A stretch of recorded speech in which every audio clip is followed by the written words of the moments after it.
Hello mga kabayan, ikaw ba ay merong experience as a cleaner? Babae po ang hinahanap ng CPL Masters Recruitment Agency papunta dito sa Croatia mga kabayan. Ang qualification po at least 5 years working experience or ex-abroad po mga kabayan. College undergraduate, 2 semester po ang natapos. Must be able to communicate in English. Nakalagay po dyan kung magkano yung sahod mga kabayan, 50,000 sa peso. Paano mag-apply mga kabayan? cplmastershr@gmail.com. Doon po ninyo isend mga kabayan. I-subject nyo po, female cleaner for Croatia.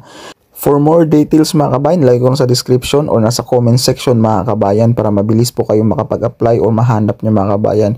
Paki-follow na rin yung kanilang page mga kabayan, CPL Masters, and don't forget to follow our page mga kabayan for more jobs hiring dito sa Croatia. Maraming salamat! Hello mga kabayan, ikaw ba ay merong experience as a cleaner?